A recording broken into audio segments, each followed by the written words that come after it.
Majeures qui attendent les futurs gouvernants figure la revalorisation de nos cultures du nord au sud, de l'est à l'ouest de notre pays. Les spécificités culturelles de chaque région devront s'inscrire dans tout agenda politique. Après la danse des chevaux et sur la piste au départ pour la course qui permettra d'emporter cette moto, 66 cavaliers au terme des différentes phases. Seuls ces 5 cavaliers discuteront en finale la première place qui reviendra en fin de compte au jeune Souleymane Yaminou, 15 ans.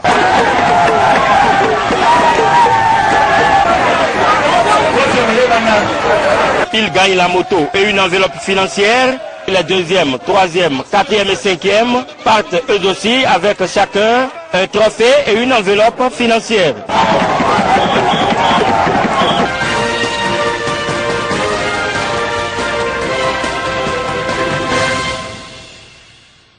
Une liesse totale ce samedi à Materi pour accueillir les leaders de la famille mouvancière de l'Atakora. Pour une deuxième sortie du genre dans ce département, l'honorable Barthélemy Kassa et les siens auront gagné le pari de la grande organisation. La mission demeure la même, remobiliser autour du chef de l'État ses troupes pour des victoires encore plus grandes. Nous sommes ici à la suite de ce qui s'est passé à Napitengou, dire que les filles, les fils des départements de l'Atakora sont désormais scellés, sont désormais unis et rien ne pourra jamais les séparer. Désormais, la famille politique de l'Atakora est une et une. Le 28 février 2016, vous n'aurez pas de mauvais contradictoire. Vous aurez un seul choix. Une unité légendaire, caractérisée par la volonté des uns et des autres, d'œuvrer non seulement pour le développement de l'Atakora, mais aussi et surtout pour maintenir en forme avec l'honorable Barthélemy Kassa la mouvance présidentielle dans la cité montagneuse. Tant que Yaïboni est encore là, nous serons soudés derrière lui. Parce qu'on veut qu'il mange la honte. Yaïboni ne va pas manger la honte. Il veut qu'il mange la honte avant la fin de son mandat. Et c'est ça qu'on a voulu tacler. Son défenseur principal. C'est le numéro 5, c'est ça. Voilà. Mais heureusement, Kassa n'a rien fait de mal. Il gêne. Tout simplement ceux qui veulent atteindre Yahi. Les gens veulent mettre la main sur les chefs de l'État. Mais Kassa empêche cela.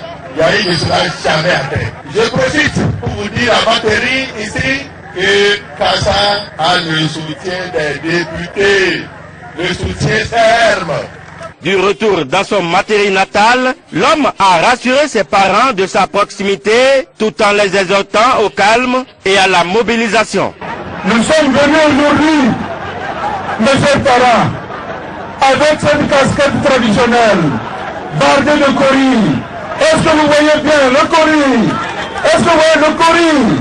Pour vous montrer que, quelle que soit la situation, un général n'abandonne jamais sa troupe. Quelle que soit la situation, un général, un bon général, encore un digne fils Berba n'abandonnera jamais sa troupe.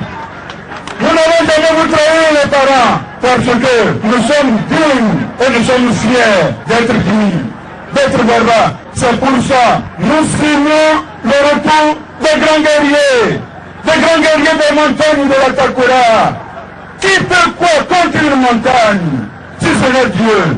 Pour l'honorable Barthélemy Kassa et les leaders politiques présents à ce meeting, c'est maintenant que le véritable travail commence et nul ne sera de trop dans le processus de remobilisation autour du chef de l'État afin qu'une seule brebis ne s'égare et que la mouvance présidentielle soit de plus en plus soudée pour affronter février 2016.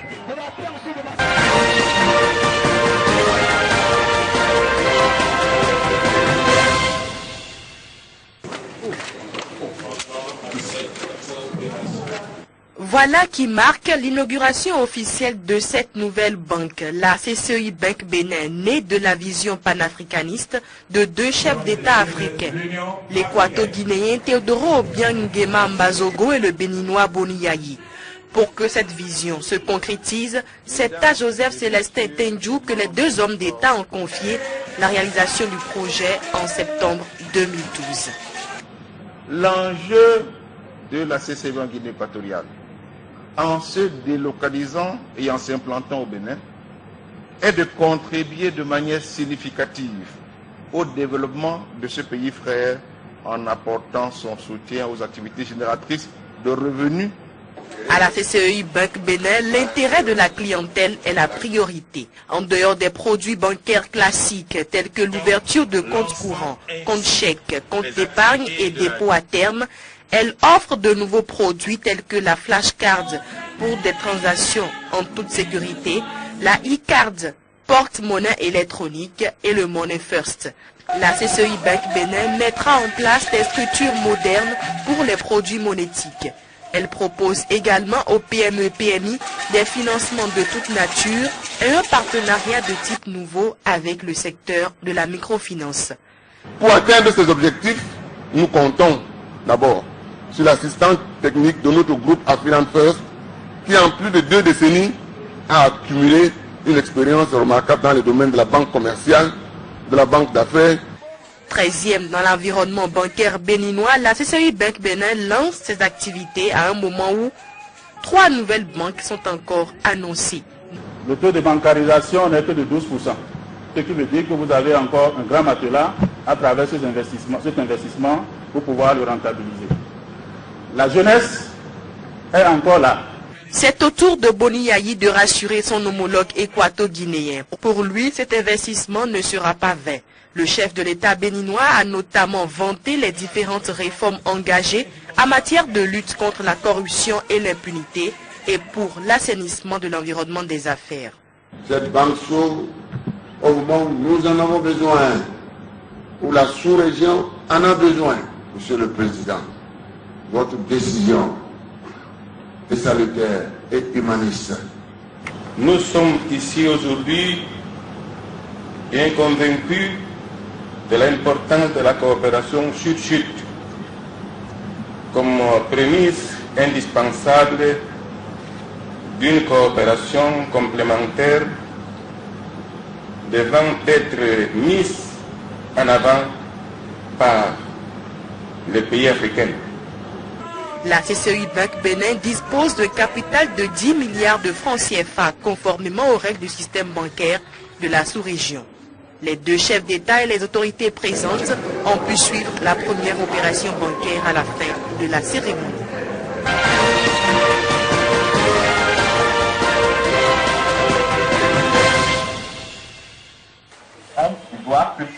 Émotion à peine cachée sur ces visages qui se retrouvent après une vingtaine d'années de séparation. Tous anciens usagers du collège d'enseignement général numéro 1 de Comer, élèves comme enseignants sont désormais unis par une chaîne de solidarité. Nous avons dit qu'il va falloir, à travers cette amicale-là, qu'on se retrouve, qu'on échange, qu'on s'entraide et penser aussi à nos jeunes frères que nous avons laissés ici dans la promotion, n'est-ce pas, de l'excellence de chacun d'eux. Et dans cette quête de l'excellence, des idées ont été émises. J'ai rencontré la directrice hier, on parlait de l'utilisation de la bibliothèque. Et elle s'était plainte du fait que nos jeunes frères sont beaucoup plus avec le téléphone portable, avec l'internet, que d'aller lire à la bibliothèque. Donc je me suis dit, voilà, la bibliothèque est là. Nous allons essayer de voir ce qu'il y a dedans et ce que nous pouvons faire. Séance tenante, l'amicale a décidé d'alimenter en ouvrage cette bibliothèque destinée aujourd'hui à 50 groupes pédagogiques. Le clou de ces retrouvailles, c'est la distinction des anciens enseignants de cet établissement qui ont contribué à son rayonnement. C'est l'une des rares fois que je me suis senti vraiment enseignant. C'est l'une des rares fois que je me suis senti très honoré dans ma vie. Et je suis très heureux que ces anciens élèves reviennent à nous pour nous dire merci. Que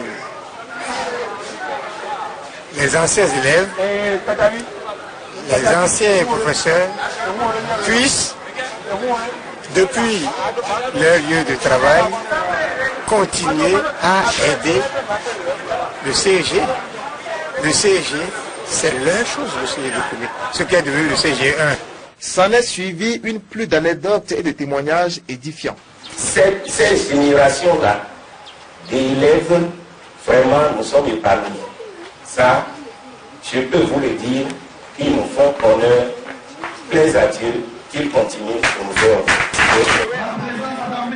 De l'utile à l'agréable, ces anciens élèves et enseignants ont ajouté à cette phase de réflexion des instants festifs communiant autour d'un plat. Créé en 1970, le collège d'enseignement général numéro 1 de Comé est un établissement pilote qui a fourni au Bénin beaucoup de ressources humaines de qualité.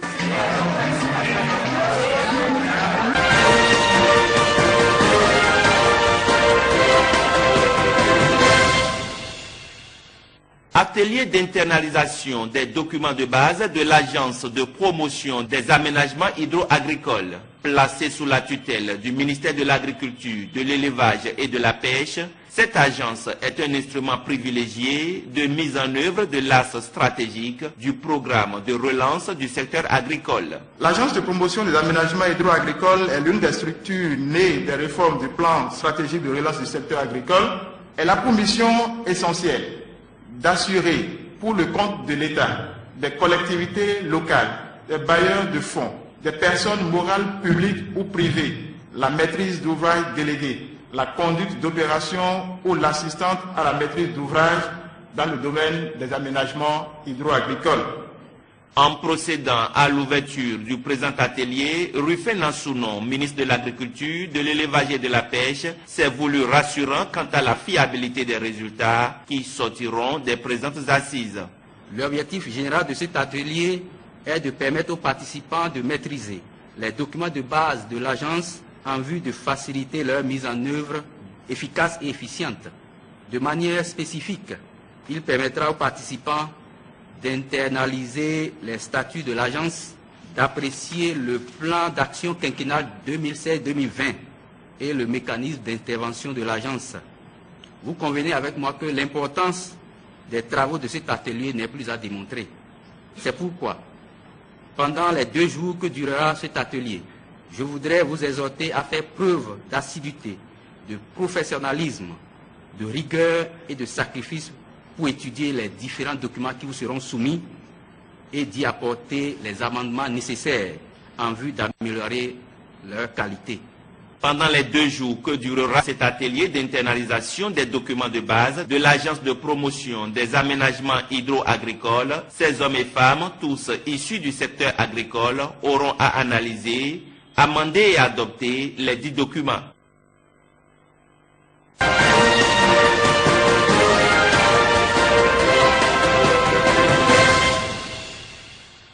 C'est un nombre non moins impressionnant de candidats que le collectif des associations et groupements professionnels de la commune d'Alada a livré sur le marché de l'emploi cette année. 205 lauréats pour près d'une quinzaine de corps de métier. Ces hommes et femmes ont surtout passé avec brio les examens théoriques et pratiques après plus de 3 ans de formation pour nombre d'entre eux. Des efforts qui leur valent aujourd'hui ce parchemin. Je suis très heureux de recevoir mon diplôme. Je remercie mes chers parents et mes patrons de me remercier pour leur travail qu'il m'a fait. Nous vous disons qu'un parchemin n'est pas une fin en soi. C'est le début d'une nouvelle expérience de vie. Soyez toujours en contact avec vos patrons pour des conseils. La valeur de votre parchemin dépendra de ce que vous allez en faire. Votre avenir en dépend. Vous rentrez dans la cour des artisans modèles, car seulement vous serez bientôt en possession de vos diplômes, mais accompagné de votre cadre professionnel d'artisan. Le premier responsable des artisans d'Alada en a profité pour rendre hommage aux autorités de la cité de Adjaouto pour leur sollicitude au chevet de cette couche socio-professionnelle. Depuis 3 ans, en effet, la mairie est en partenariat formel avec le collectif pour cette initiative vieille aujourd'hui de 11 ans. Notre ville doit avoir sa marque et son empreinte et doit s'imposer partout où nous irons. C'est notre ambition et nous allons nous y battre pour y parvenir. Personne ne sera de trop dans ce combat de l'unité dans l'action pour le développement de notre commune. Des exemples de ce combat, c'est l'octroi d'un domaine qui abrite aujourd'hui la maison des artisans de la commune d'Alada, mais aussi l'ouverture d'une ligne budgétaire pour la promotion de l'artisanat dans la commune. Des opportunités qui certainement profiteront à ces nouveaux diplômés qui se disent aguerris et prêts à servir sur le marché de l'emploi.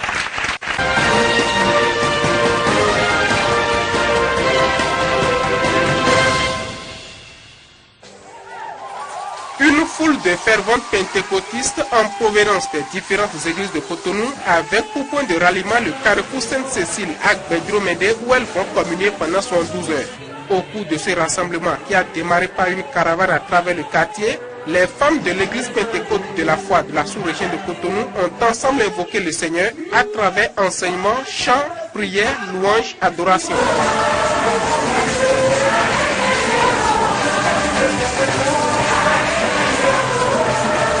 C'est l'édition 2015 de la convention du mouvement des femmes de l'église Pentecôte de la foi des sous-régions de Cotonou. Un rendez-vous doctrinal devenu annuel qui puise sa raison d'être dans les Saintes Écritures. La femme, c'est un instrument que Jésus a utilisé beaucoup. Parce que lorsque Jésus est mort, c'est les femmes, à sa résurrection, c'est les femmes qui étaient là. Et puis, au moment où Jésus avait travaillé, il y a beaucoup de femmes qui a soutenu Jésus. Donc Jésus aime trop les femmes. Donc quand les femmes veulent travailler pour Jésus, Jésus les accorde de force de puissance spirituelle. Et c'est de cela que nous organisons cette fête. Et puis Dieu nous a beaucoup utilisé, Dieu a fait beaucoup de miracles dans notre vie au cours de cette convention. Le thème retenu pour la convention cette année est assez évocateur. Il est tiré du livre des Apocalypses au chapitre 2, verset 5. Souviens-toi de là où tu es tombé et répands-toi.